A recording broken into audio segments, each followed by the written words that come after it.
Guys, I'm R34. This is solo commentary number 2. Last episode we tested out the micro jump drive on our Megathron. This time we're gonna not be testing anything out, but it's kind of just a cool fight that I ended up getting in a triple rep Myrmidon. And I guess this is just a kind of a prime example of what happens when you roam a lot, I guess, and give people opportunities to mess up, which is what happens here. So yeah, there's no scouts, no links. Pretty standard triple rep Myrm fit, which will be posted while I'm talking right now. And yeah, hope you guys enjoy. Okay, so we're gonna roll the clip right about now.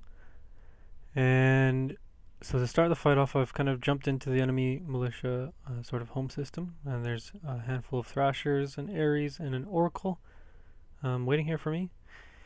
You'll notice that I did take a standard exile booster. I don't know if actually I don't know. I'd have to look back and see if I actually did take it, but I know for sure that I did take one for this fight. Maybe on the other side of the gate or something. I forget. I don't know.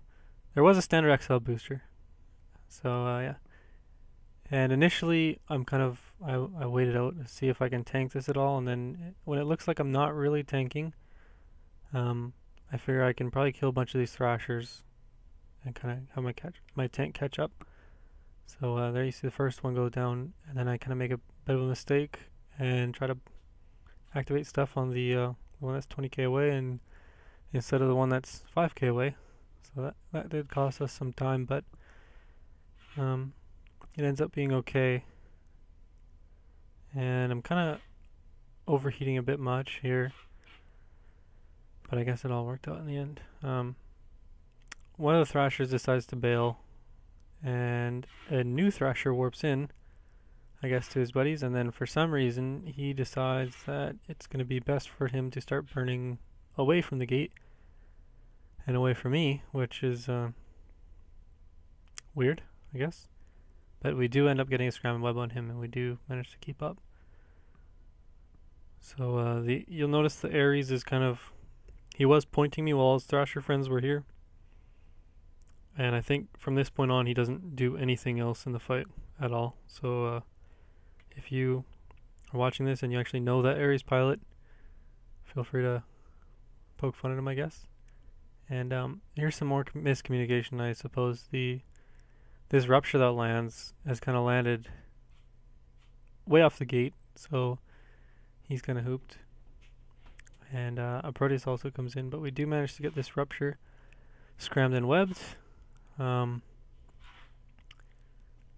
And the Proteus does something really funny. If you watch closely, you can see him actually shooting at my drones with his neutron blasters, which is kind of weird. You'd think that he would just shoot me, and they should have the DPS to break my tank, but he doesn't. So I guess we kind of get lucky, and he shoots at my drones for a while. I think he kills a hammerhead.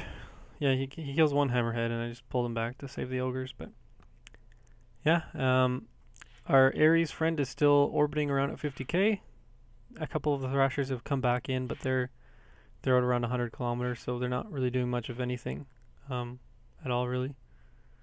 And you'll notice that I'm way over repping because I'm not really focusing at all on my reps at this point. It's fun to fly the Myrmidon because there's so much to worry about, I guess. But yeah, another funny thing is, notice the Ares is out at 90k or 80k, and the only thing that's pointing me at this point is the Rupture, who has just died. So I'm gonna go ahead and just run away with my head held high, I guess. For some reason the Proteus didn't scram me, and you saw there was an Ishtar that landed, so yeah, they definitely would have broken my tank then. And I was almost out of cap boosters, but yeah, that was just a classic example of kind of the sort of fights that I get when I'm roaming around. And yeah, hope you learned something. And if you didn't, I hope you at least enjoyed it.